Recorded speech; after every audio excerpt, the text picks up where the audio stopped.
Okay, I'm live. I'm gonna test out these AirPods, see if they work. Yesterday was a pretty good showing for YouTube. Had like 40 views, which I'll take.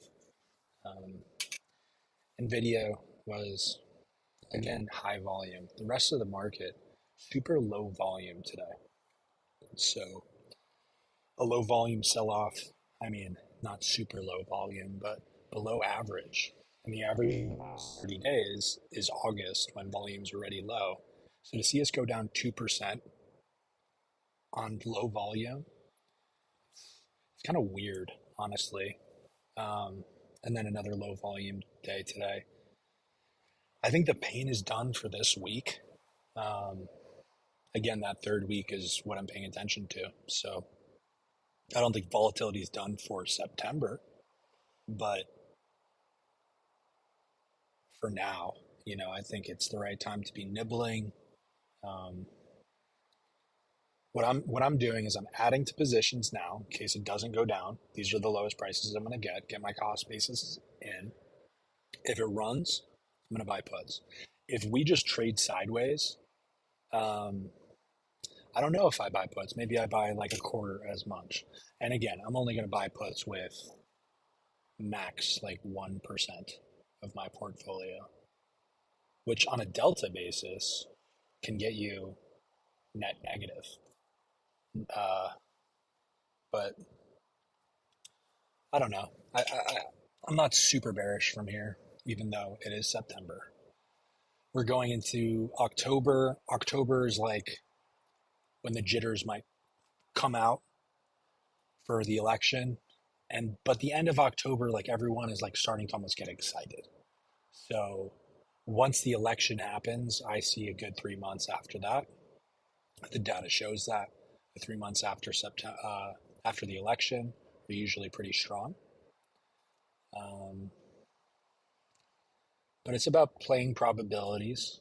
I mean, the best probability you can play is the market's most likely going to go up over the, 10, 20, certainly a 30-year time frame.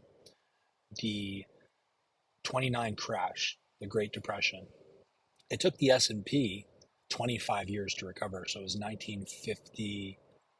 I believe it was 52, so maybe it was less than, but it might have been 54. So like that's worst case scenario. But if you're investing for 30 years until retirement, you're buying, whenever you have money is not a bad idea. Even if you bought the top in 29, hopefully you're not unemployed. A lot of people were unemployed. But if you still get income over those next 20 years, you can buy at good prices too. So like a lot of young people I talk to, and I'm seeing some viewers. I'm gonna make sure uh, I can see the comments. But a lot of young people I talk to, they're going to be making money. So being fully invested now is like probably the best idea because if you're going to make, some people make six figures a year, but even if it's 50K a year, and you could put 5K away into the market every year, your earning power of the next year, if you have a $50,000 portfolio, then you're going to put 50 more into the market minimum over the next 10 years or whatever.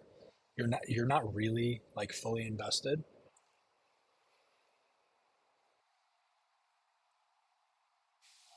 Let me see. View my channel, look at my live stream, see the chat. Okay, it doesn't look like anyone's. Oh, Luciano. Good to see you, bud. Thanks for coming again.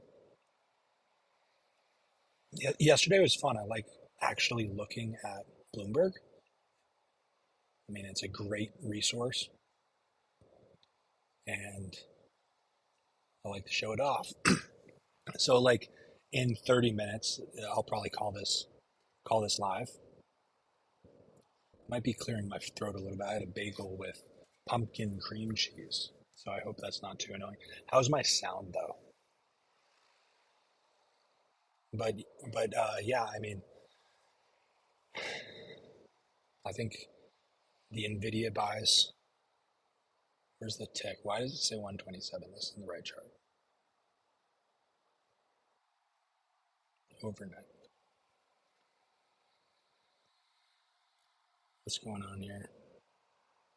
Oh, this is not the right day.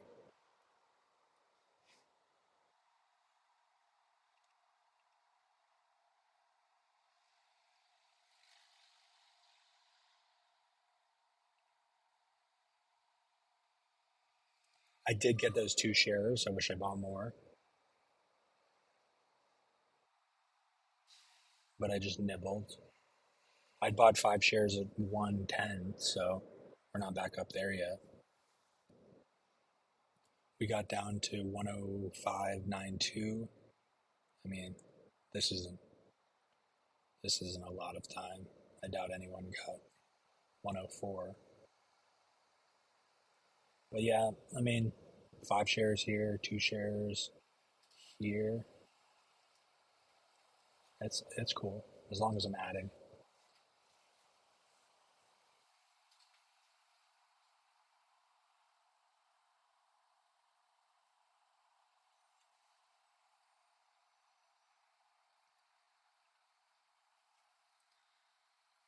I just wish that I could like go live on TikTok at the same time so that people could like that those I'm live posts get boosted out on TikTok when you're live on TikTok.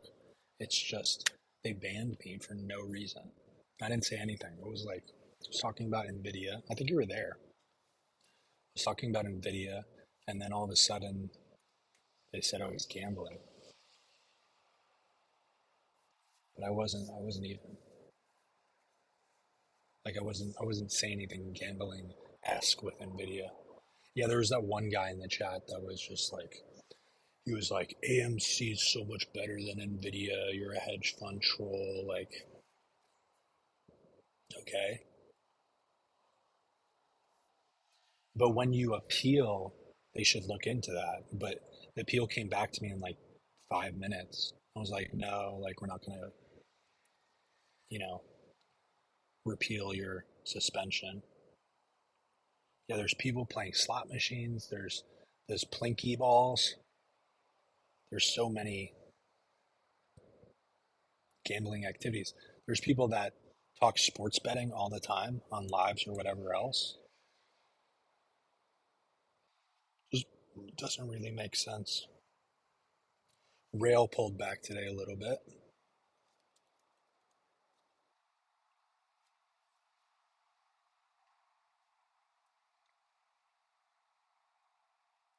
Got down to 760, but you know, over the 3 days, this tick chart looks ridiculous. Let's get a 3 day, 5 minute chart. That also looks ridiculous. 15 chart.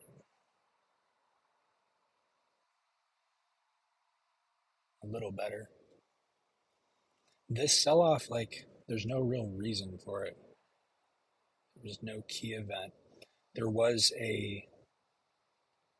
well, I mean, there were a lot of puts bought for some reason. And you can see the volume that corresponded with that. It's definitely a liquid. I mean, it's $120 million market cap. But there was a conference like the 29th, and it rallied off of that, kept on rallying, and then all of a sudden, bloop, put spot, no reason. I mean, no public reason. Somebody could be hedging out their position after a pretty big run and they can move the stock like that. Let's go. Like, this is the run, so, you know, it's not unreasonable for people to want protection at this level, but they wouldn't buy puts if they didn't think there was more upside. They just wanted to protect the downside. If you don't think there's more upside, you sell, especially on a high IV, low market cap name. So Rail did pretty well. Coherent, I bought some more yesterday. Um,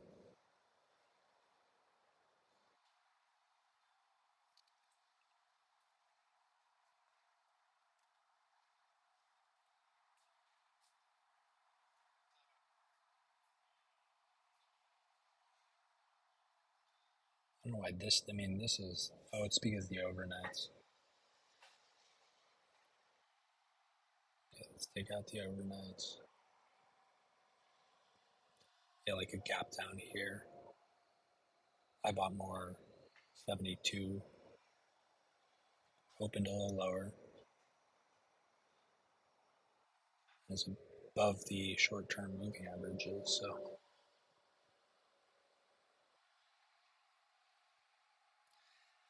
is Coherent cyclical? If you look at their financials, not really. But for all of these component companies, you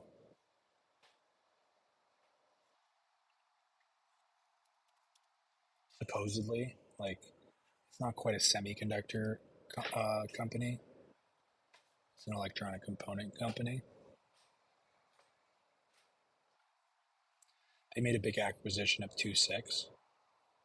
So that's pretty cyclical. I mean, it pulled back, but no, but the revenue didn't. I'm looking at the wrong line. So like the revenues had growth, it pulled back in 2024 for some reason, which ended in June, but it's going to reaccelerate. And the earnings power is really strong, especially going out to the out years. But I mean, I don't think it's any more cyclical than Nvidia is.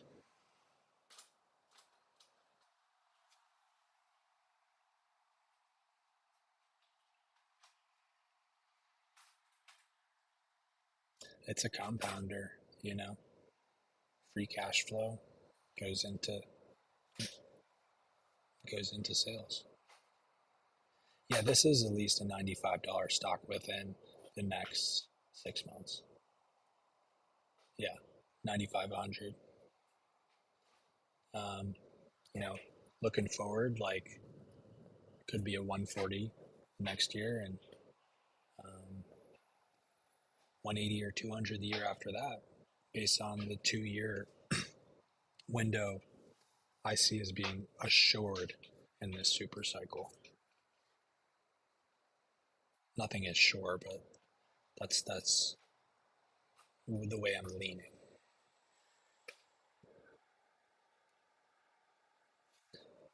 And margins are improving.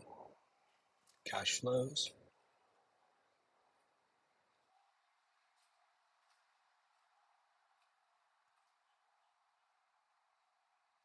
What line item do you want to look at?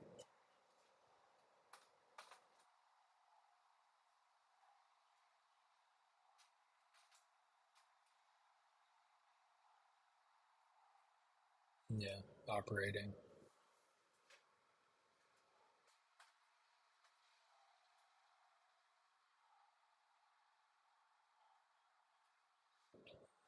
I mean, that's strong growth. A little step back in 2024, but if you go back to Bloomberg estimates, it's going up.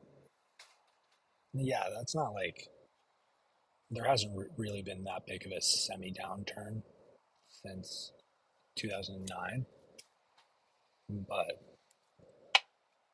it's pretty stable growth.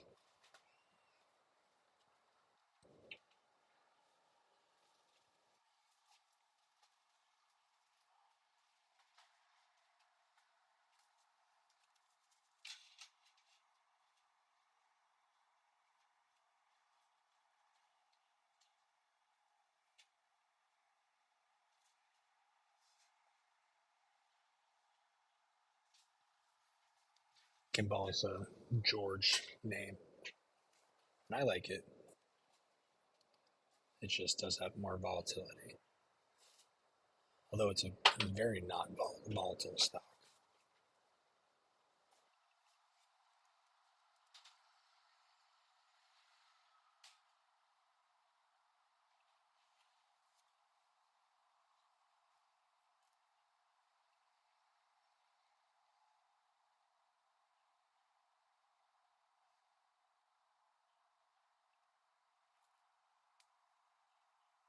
Thanks, Regon.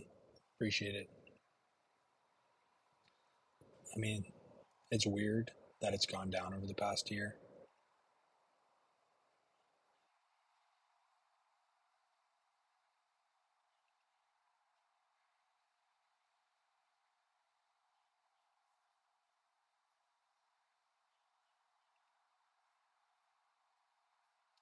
But I mean, it's stayed in a range between 30 and 17. So we're basically at the bottom of that range. Let's look at the multiples.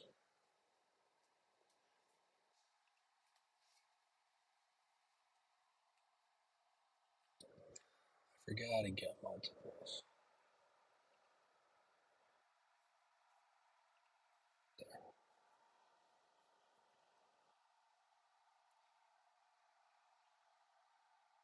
I mean, that's just cheap, right? 12 PE, project under 10. Bloomberg is awesome.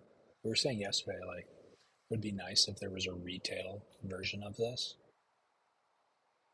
but there really isn't. I'm curious what the options look like on KE.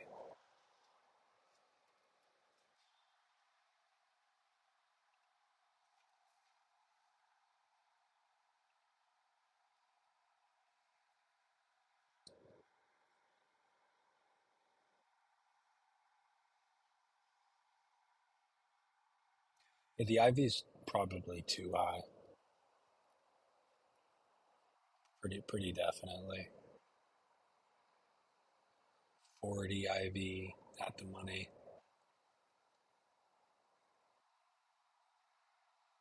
There's a massive, like, that's not even right. Right. Look at the spread here.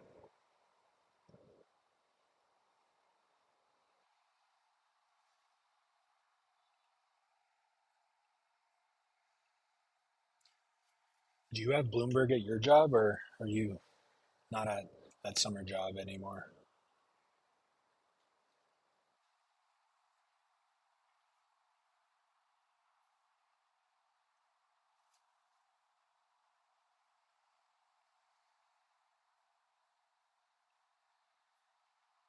Also, is my sound pretty good? I could turn it down or up.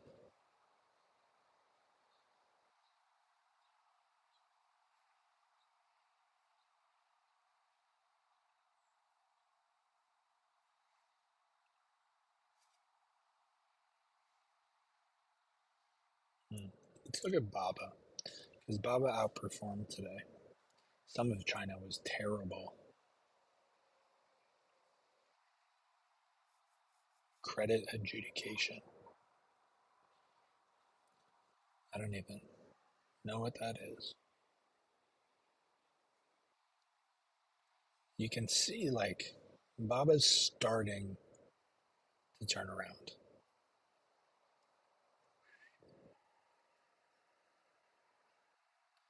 This was a lower, I mean, a higher low, higher low, higher low, higher low. So this whole year has been a transition period. If you look at PTD, though,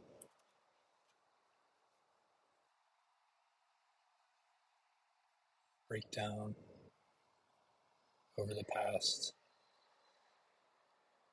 month, their earnings were awful.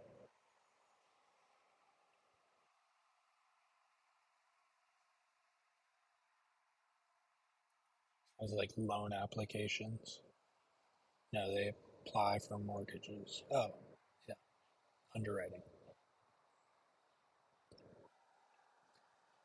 How is the mortgage market? How is demand for mortgages in Canada right now? Imagine it's still pretty low.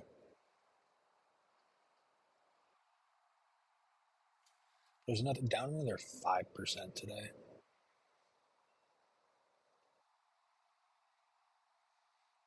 That's ugly. It's one of my worst buys this year. The other one is Editas, but genomics, they're going to be volatile.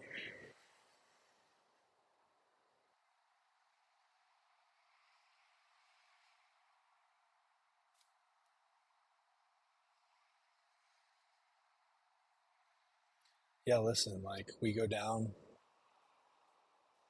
another 150 basis points, or even just 100 basis points. Like I really think maybe 150 on mortgages, at least in the U.S. I don't know how they compare to Canada.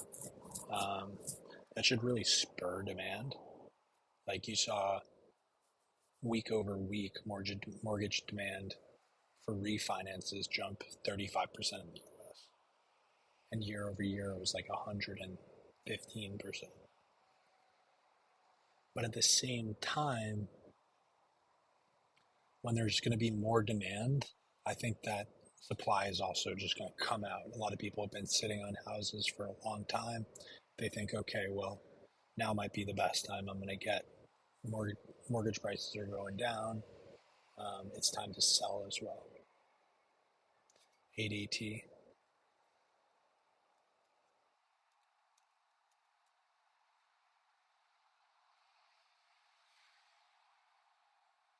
Alimentation couche tard. Did I say that right?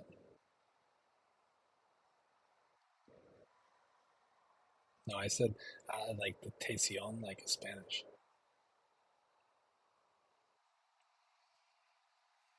Alimen.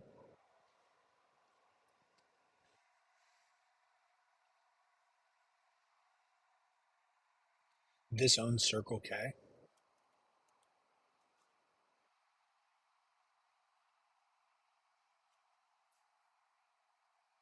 Why'd you apply to Circle K? Their finance department?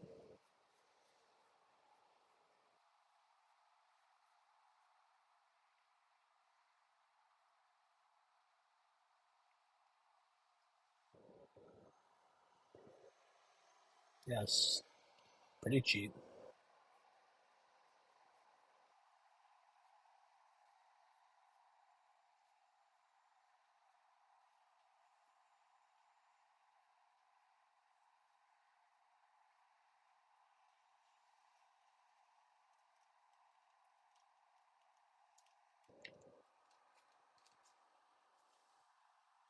I'm gonna hop off pretty soon.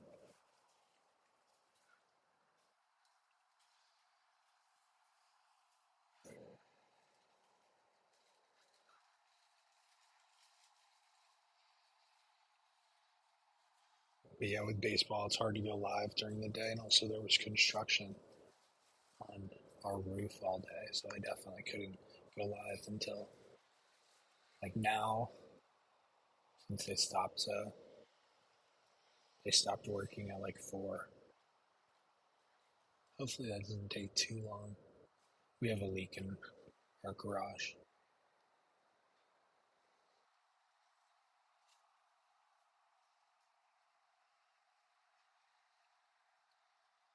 So yeah, let me see. Let's look at Ed's balance.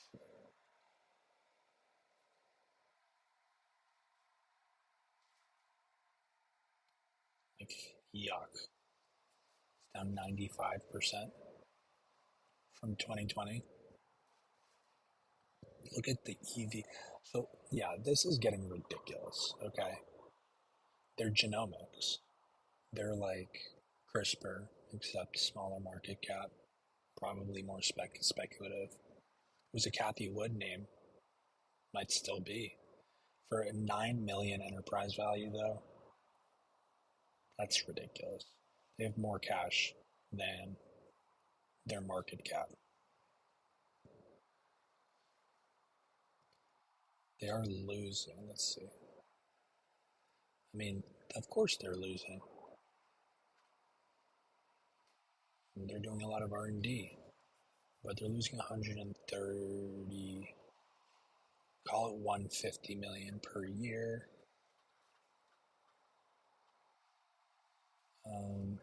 So they got 2 years, and then I'm sure they'll raise money somehow.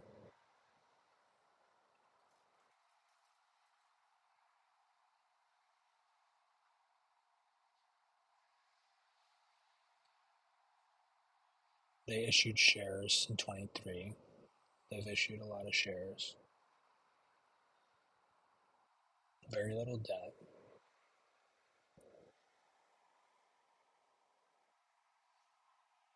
It's speculative, but it's super cheap.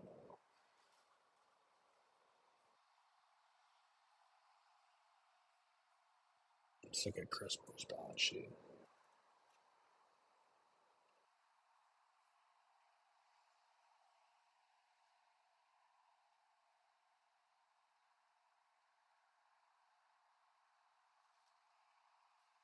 This is an anomaly. Yeah, they're losing money. They're not losing money for the sake of losing money.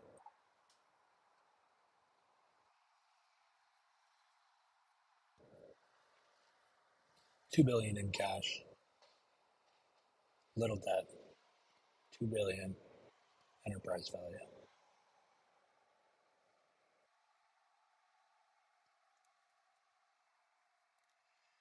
This is really weird though. Like, why so much revenue here? None here. So much here, or good amount here. None here. Good amount here.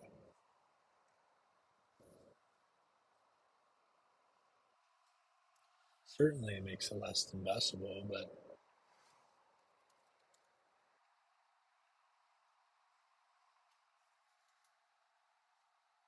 at 9 million enterprise value, mm, that wouldn't be, if they sold a part of their business, which I've been following it, so I'm pretty sure now, like that wouldn't be revenue.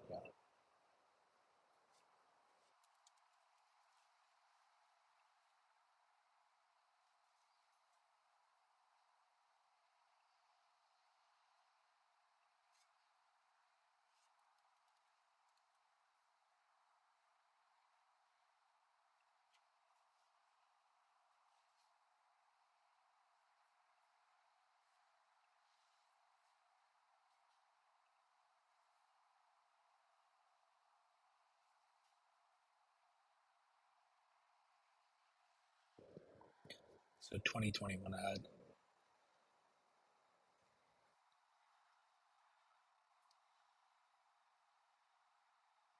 I would have to go into the annual reports, it looks like.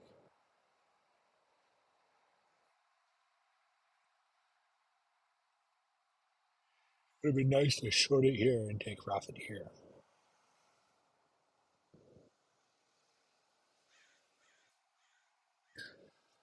No, no, that revenue would also be in 2020 because they didn't sell them. That mRNA stuff is um, the vaccine technology. I don't think that's what CRISPR does. But then there was a drop off in 22, pick up in 23, drop. Like,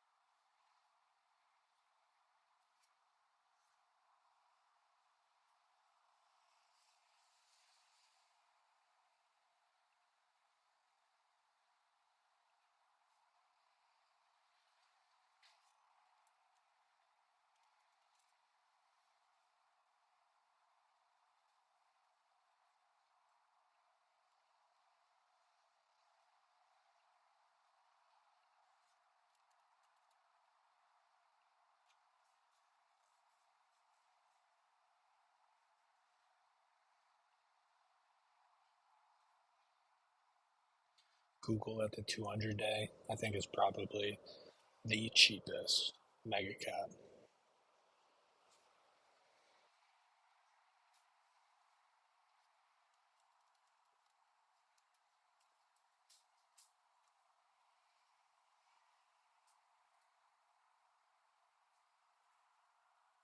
This is Bloomberg. Yeah, it has pretty much everything.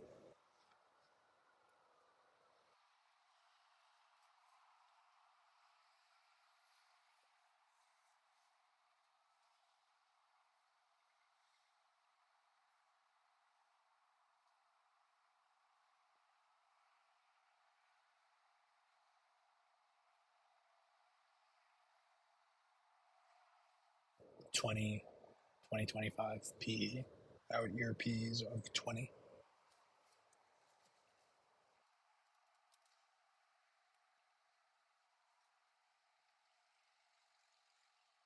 Amazon's out year PE is 30, not quite, like 27. Well, like the antitrust with Google is not going to be, it's not going to kill their business. The worst that could happen, which might be the best thing for shareholders, is that they split YouTube and search. That's a creative. I would love to invest or get a share in YouTube and have that be a pure play, trading on higher uh, multiples because it is a pure play. I like Amazon too though. Walsh, great company, cheap for its potential.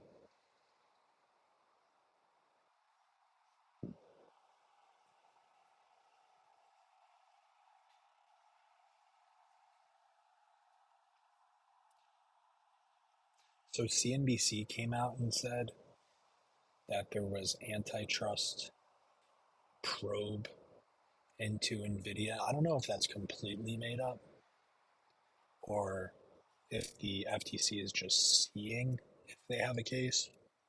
But Nvidia comes out and is like, no subpoena. So if it's completely not true, whoever said that to CNBC, and ultimately it's CNBC's responsibility to verify these rumors, there should be like that's market manipulation.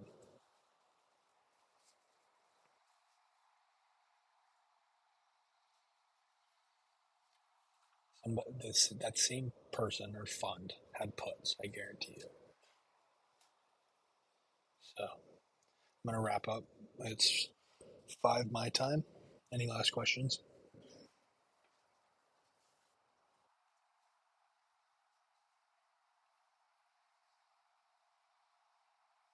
Yeah, I mean they're just shorting. So they come out like it's like when Apple comes out and says, "Oh, the iPhone might be delayed or something." Like somebody comes out and says that every year on Apple, and it goes down 3%. But 3% is a lot of market cap for Apple, and the puts aren't super high IV, so you can make big money on that.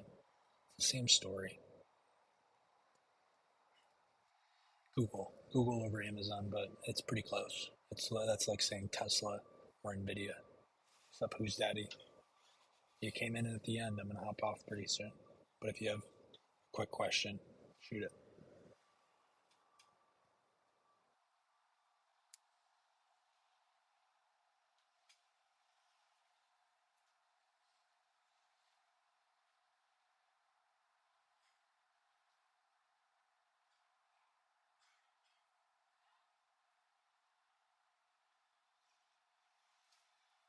No last questions.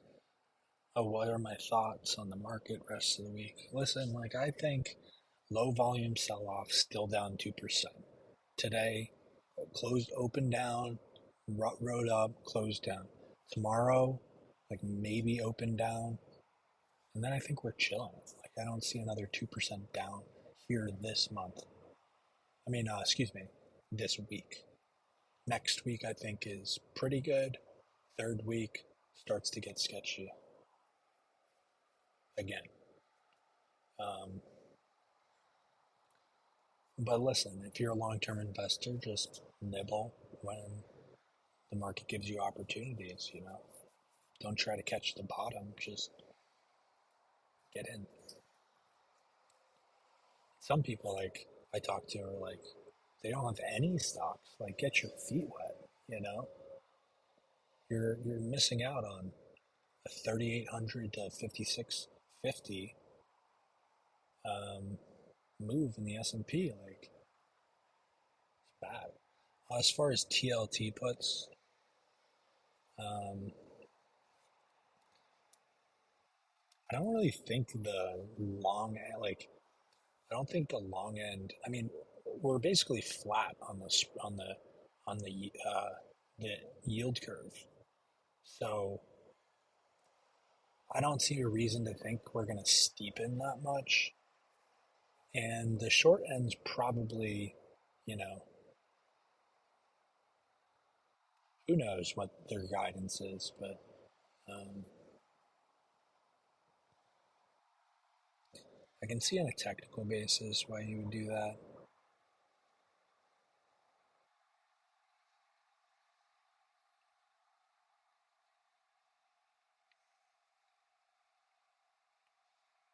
But we're in a cutting cycle, you know, that should be a very short trade, right? Like take your profit if it's down $2. And at that point, like, how much are you making, right?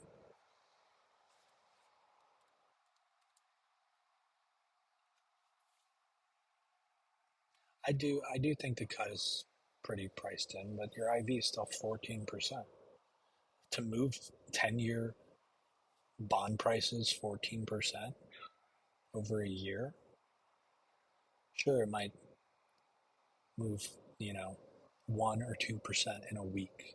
And then the short term puts would pay. I mean, they would pay 15% on puts.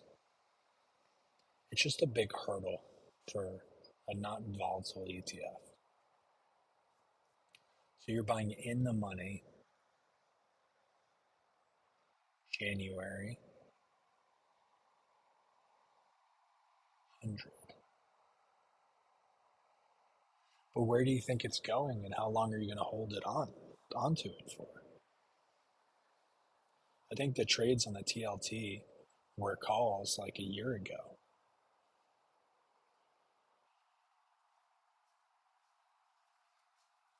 I think it's going to 89. So you think that the 10 years going back up to 4 or probably higher? No, it's probably 4. It's not more volatile than equities.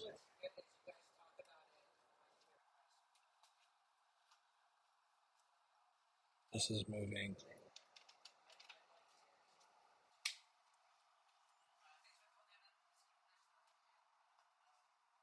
$2, $4 over the past volatile month. From 99 to 95, 4% when the market's down 10%.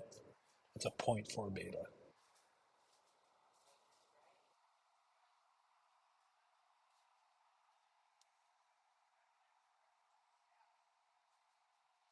No way.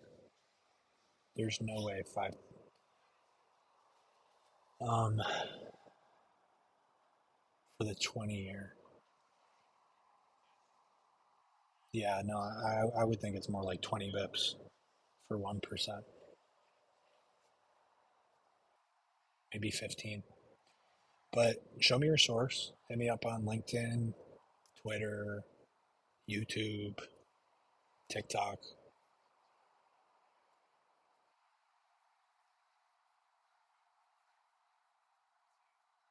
Um, because I don't have the math all calculated out. I could do it in Excel, but 5 bips, 1% seems steep. So I'm gonna tune off. Thanks for coming. Oh, I don't know who you are though. So hit me again so I can put name to YouTube. See you, Lush. Yeah, but I want to see the math behind the 20 years to 5 basis points because I don't believe it. And like if you're saying if we move 50 basis points, then it's going to move 10%. Maybe. When you put it like that, maybe. All right, guys. Peace out.